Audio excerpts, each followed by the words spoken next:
Piara on the beats. Let's go there. Who say man no day? Man day now. Man day. Naso. Laba. Aiba.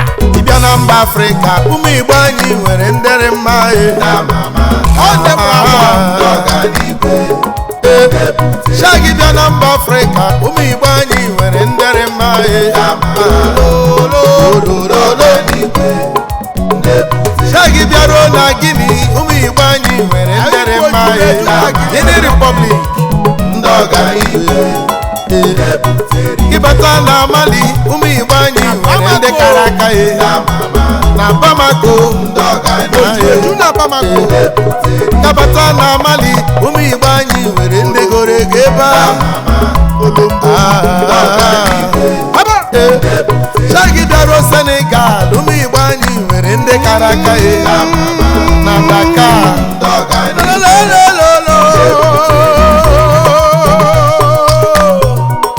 Hey, come on, Baba. Gore Piara. Hey.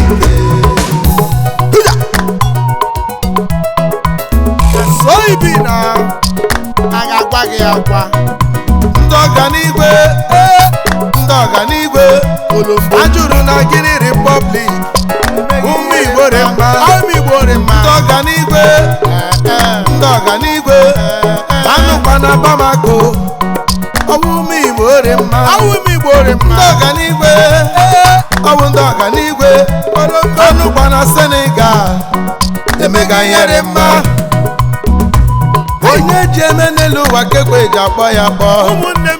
Ogore Piara nwa mụrụ megwu na Lambere bịa n'ebe. Ọkọpalela megwu mo Shimekele n'ụmụ Igbo Kolombo. The special way ndị nọ na Bamako na Mali na ndị nụkwa na Guinea Republic Africa nke anyị ndị ahụ nọ na Dakar Senegal. Ekelo ụmụ Igbo nnọtene ụmụ Igbo nnọtene ụmụ Igbo nnọtene ụmụ Igbo nnọtene ekwe ekele n'elu ụwa ndọmale n'iru asaa ọnwa onye aza n'ụwa ka ekwe akpọ ya kpọọ Igbo nụ na Guinea Igbo nụ na Mali Igbo nụ na Dakar ekelela m nọ ndọma ọ gadere ụnụ mma na-eke n'ori n'afọ na mkpọ Ogori Piara ekwole ndị kara aka okwu onye ọma n'elu ụwa ndọma ya tọnụ nguzo onye ji emekekwe ji akpa ya akpọ ịbata Senegal Umi Igbanyi nwere ndebe ego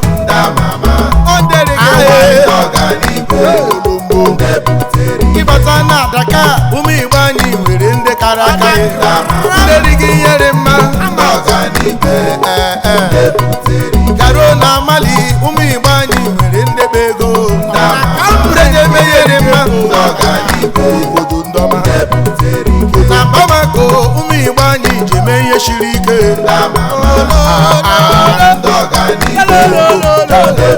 ọ bụ na Guinea Republic anyị nwere ndị kara aka Umi Igbore mma eze ntiji ndị jere ihe mma na Guinea ajụrụ eju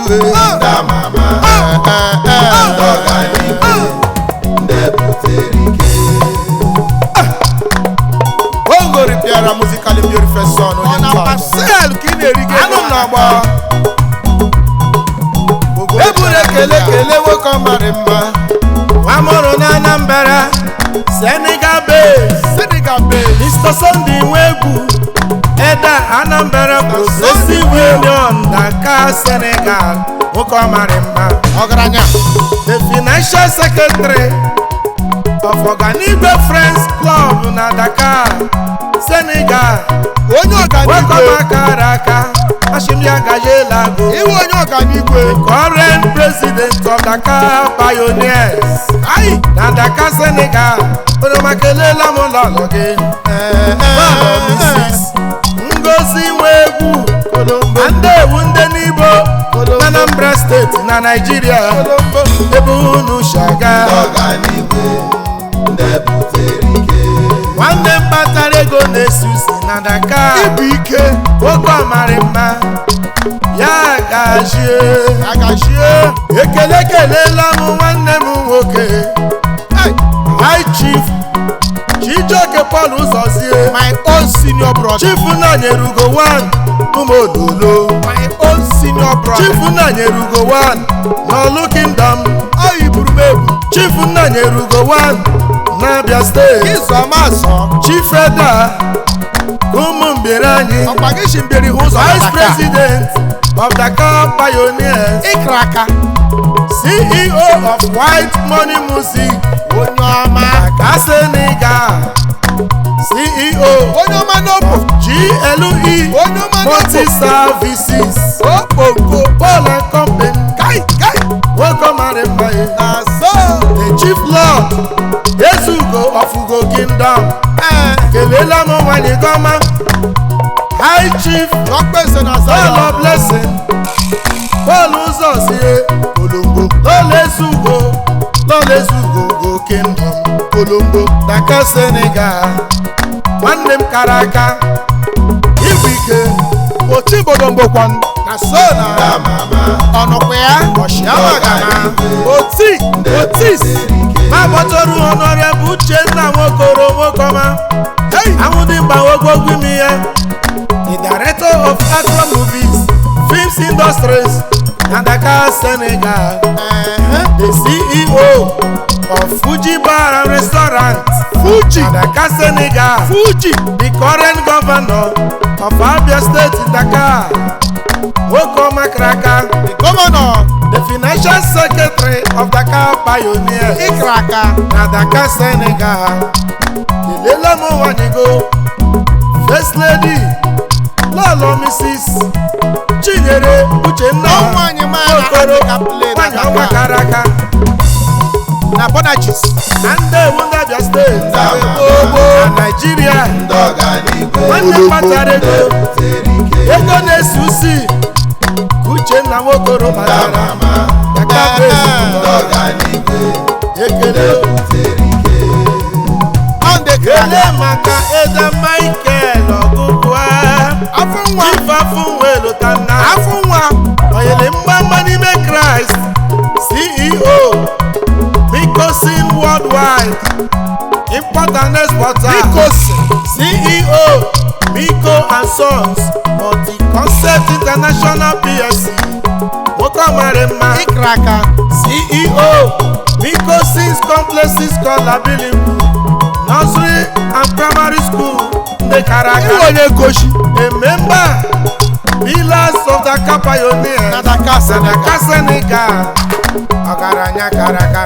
hey, The current Nigeria president in Senegal, national patron of G7 Club Mali, the founder and ex-president and patron of Anam People Assembly, APA, on Anambra, founder and first president and current patron of APA, hey, president, Circle of Friends Social Club, Senegal, ndị kara aka, 3 times president and national patron, Anambra Progressive Union, Dakar, nwere maka elele m nwanyị gị, Pastor Lolo Tina Michael Ọgụgụa, onye ụkọchukwu, ahụ iwu onye Anam na Anambra Steeti, kọmọsha na mbịa na Nigeria,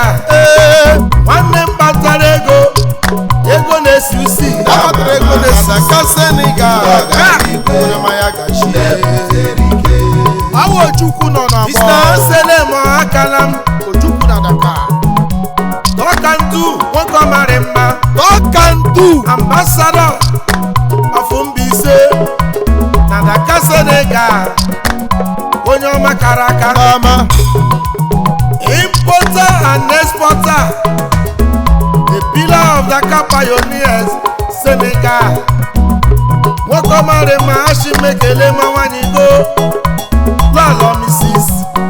Asusi Ọhakalam, agụ nwanyị Dọkandu, anọwu ndị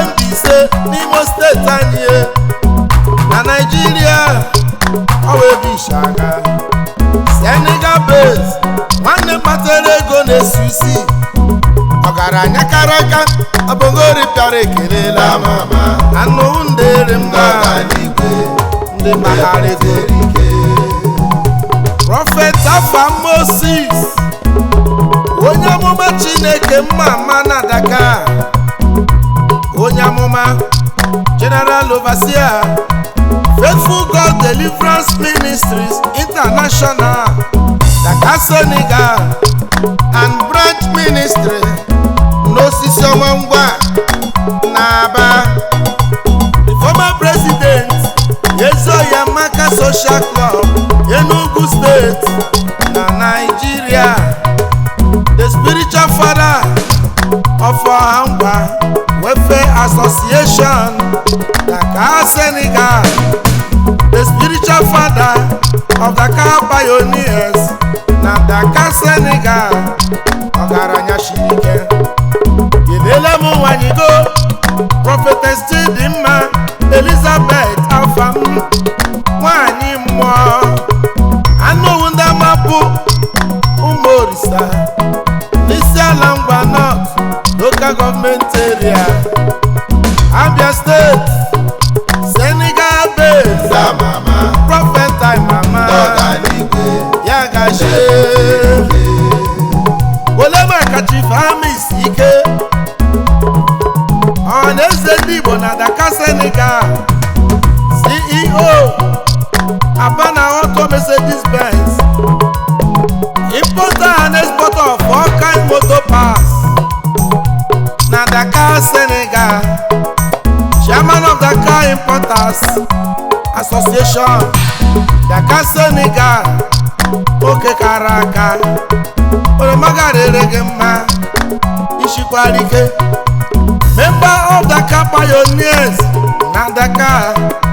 Kelela m nwanyigo Lolo Beatrice Uchechukwu Ugo Ezumba nwanyị ọmara mma anụwu ndị ọma ndị Zagụ Enugu State Nigeria, ndị kara aka oromara mma Chief Homis Ike nwanne m kpatara ego na-esisi na Dakar base. Eburu ekele Mr. Ifeanyi Daniel aka Udogachi Amaris, proud son of Lechi Daniel Ndubisi, onye ji ama importer and exporter, chairman of Agota Progressive Union Dakar Senegal, a member of Oganigwe Friends Club Dakar Senegal, Ogonye Oganigwe, a member of Dakar Pioneers na Dakar, patron of Anambra Progressive Union na Dakar, patron of Unique Friends Club na Dakar, patron of all patrons na Dakar Senegal. Kelela m nwanyigo Mrs. Chidimma Ifeanyi Daniel Ojugo nwanyị Udogachi anụwu Ndongo Village Igukwu Agota Local Government Area na Anambra, nwanne mkpatara ego na-esisi na Dakar Senegal, oyiwe onye butere onye ọma. Ole maka Mr. Iwunze Uche Nelson aka Uche Mbaye na Dakar, Enyudo Kama na Dakar Senegal, mmadụ ọha na Cyprus, Uche Mbaye na Portugal, Enyudo Kama na Algeria, the founder of Dakar Pioneers Dakar Senegal, a member of Links Friends Club Cyprus Bokoma, a member of Obi-Nwanne Friends Club Algeria, a member of Alabalaba Friends Club Bamako Mali, Obakari Ojiwan Obuweru Zonde Igbo High Life na mba niile, and international music promoter worldwide ndamama Uche Mbaye ọganigwe Edo Mumbieri ndebụtere ike Elami Nwanyigo Lolo Mrs. Iwunze Mary Blessing ọganigwe ọ ga-adị mma ndebụtere ike Okoro Eze nwanyị ndamama Eze nwanyị enyi udo ka mma ọganigwe Ndachi Mbieri ndebụtere ike na mba Itoli ọwụkwa n'Imo steeti ndamama ma ebishaga ọganigwe nwoke ọmarị mma ndebụtere ike meburu ekele Chief Jude Osita Chiagha Chairman and Chief Executive Officer Jude 190 Companies Nwokoma CEO Jude 190 Motors Spare Parts Importer and Exporter ndamama CEO Jude 190 Estates Management and Lodging CEO St. Jude Academic Nursery Primary and Secondary Schools CEO Jude 190 Importer and Exporter Agencies Nigeria Limited CEO Jude 190 Bread Pass Both Cars and Trucks CEO Jude 190 Worldwide Incorporated ndamama Eze Chimereze 1 ndebụtere ike Imeziowa Ojimotemogo Eze Ofojuru a member of G7 Club Bamako Mali patron of Alaba Friends Club Bamako nwoke ọmarị mma Elemu Nwanyigo Lalo Mrs.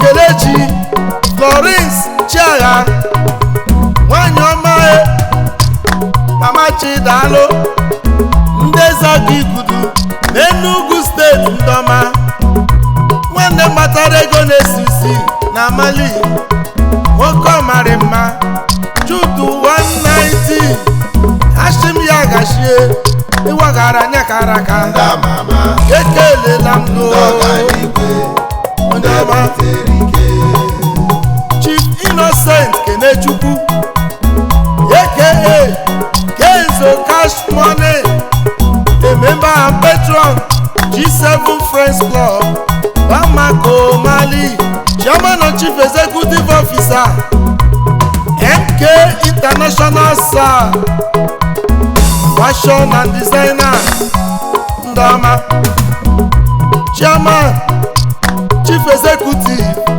Kenzo Cars Worldwide Wokama Chairman Chief Executive Kenzo Logistics Wokomare mma Eriego Nukego 1 na Bamako Mali Ochiri ọzọ 1 na Bamako Mali Ara Nazumo 1 na Bamako kelela m nwanyị gị Lolo Mrs. Miriam Kenechukwu Mama Chikamso nwanyị ọma obi dị ya nwanyị obiọma ya gajiela nọ ndị Mkpele Village n'Ọka South Anambra Steeti na Nigeria nwanne Oshibia nwanne mkpatara ego na-esi isi na Bamako Mali base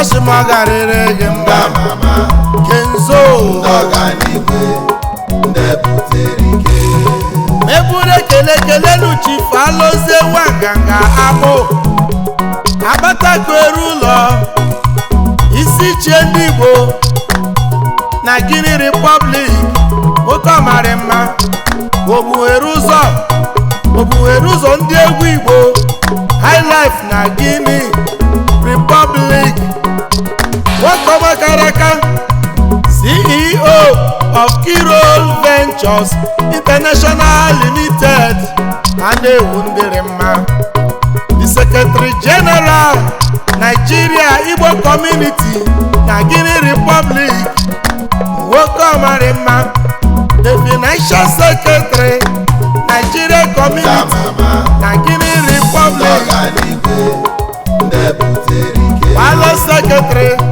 ọhaneze ndị Igbo na Republic Conakry Council keleela m nwanyị gị lọlọ Mrs. Mavina Chidimma Abụ nwanyị ọmarị mma elemukwu egbuola m ewu anụwu ndị ọgbọ na-aba Abia steeti nwanne m kpatara ego na-esisi na Guinea Republic iwu onye mma Chief Osi Canada nwoke ọma kara aka Ogbofinna Nyerugo a na-egbu achara na-eto one na Guinea Republic CEO Canada Fashion Guinea nwoke ọmarị mma cabinet member of Obiago Palace ọhaneze ndị Igbo Guinea Council a member of Igbo community na Guinea a member of Imo Progressive Union Guinea Republic anyị ewu nwoke ọma the former treasurer Faithful Brothers Association Guinea Republic nwoke ọma chairman of Ijele the former treasurer Faithful Group of Companies Toronto kelele m ezigbo nwanyị go lọlọ Mrs. Chimamanda Nkiruka Osinachi nwanyị ọma the manager of AK Canada Fashion Trade Fair Lagos State na Nigeria Nwashimo State na Nigeria nwanne m kpatara ego na-esisi na Guinea Republic Guinea base onye ole maka Mr. Ivoke Donatus Okoro aka agbarụsịa nwa ngene ekuru ngene nwụọ iwu nwoke ọmarị mma member of Eagles Kings Club onye bụ n'oke Amagu Isego n'Igbo local government area Ebonyi State importer and exporter nwoke ọmarị mma agbarụsịa ngene si m kelela ya nwunye ya lọlọ Mrs. Uchechi Ivoke Donatus Okoro lọlọ dị mma lọlọ gbarụsịa nwangene Ebonyi Steeti Anụshiaga nwanne m kpatara ego na-esisi ya gachie agbarụsịa ụmụ Igbo niile ndị bụ ike ụmụ Igbo niile ndị bụ ikpe na Guinea ụmụ Igbo niile ndị nọkwa na Dakar ụmụ Igbo niile ndị ubi na Mali Bongo Ribiera nwamụrụ m egwu na mmeri asị m ekele nụ anụwu ndị ọganigwe ndị ama ama n'ụwa niile ama ama ọ garịrị unu mma ndị ọma akpa onye jebe n'elu ụwa ka ekpe ji akpọ ya kpọ asị m ekele nụ ndukwu magoro ọma ịbịa na mba Afrịka ụmụ Igbo anyị nwere ndere mma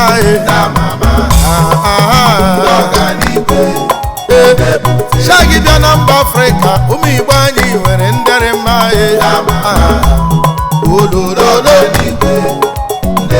shagi bịaruo na Guinea ụmụ Igbo anyị nwere ndere mma Guinea Republic ndị ọganihu ịbata na Mali ụmụ Igbo anyị nwere ndị kara aka na Bamako ịbata na Mali ụmụ Igbo anyị nwere ndị goro ego ebe shagi bịaruo Senegal ụmụ Igbo anyị nwere ndị kara aka na Dakar